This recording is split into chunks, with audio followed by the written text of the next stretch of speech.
we're interested in left-right asymmetry, which, if you think about your own body, from the outside, one side is more or less a mirror image of the other. But internally, you've got organs displaced to one side or the other, and nearly everybody has the same asymmetry. Snails are really useful. One of the reasons they're really useful and interesting is because they essentially, unlike us, they wear that asymmetry on the outside. So their shell, whether it calls clockwise or anti-clockwise, reflects that internal asymmetry.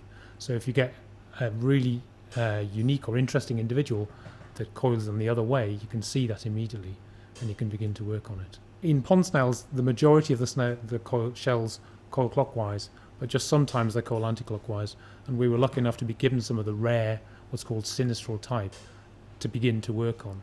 So really, for the last few years, what we've been trying to do is find the gene that determines that difference in left-right asymmetry or coiling in these snails.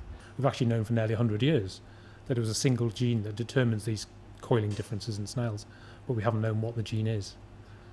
Hasn't it been like finding a needle in a haystack? Yes, it is, but with the power of new genome sequencing, it has become much, much easier. So this project, when it was funded a few years ago, it had really just become possible to do that then, and it's getting easier and easier with each year that goes by to do these projects. The gene involved, it turns out, is called Formin, and it's got a name because it's already been found in humans and in frogs and all kinds of other animals.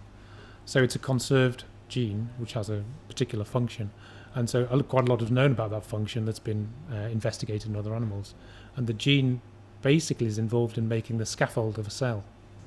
So what we think is happening is the scaffold of the cell is ultimately what's responsible for determining whether the shell of a snail coils on the right or on the left, or whether, as in most cases, your heart is on the left.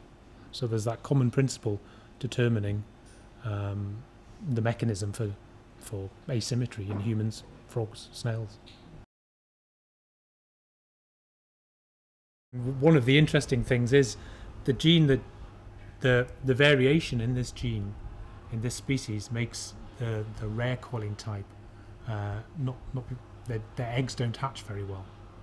So it's not really something which would ever do very well in nature. So it's kind of a slight uprising, a mutant in the way most people might think of a mutation. But actually in this species, the mutation that's causing this change has no effect, except for the change in coiling. So they're just as fit as far as we know. Unfertile, yeah. So there's another gene involved. And what is that gene involved in doing that? And so just to bring that back to ourselves a little bit, so most times, unfortunately, when people are mirror imaged or organs are in the wrong place, it's because of a gene mutation, and they're ill, perhaps they're infertile, all these other things. So we'd really like to know what the genes are in these snails, enabling them to just carry on, to be perfectly fine.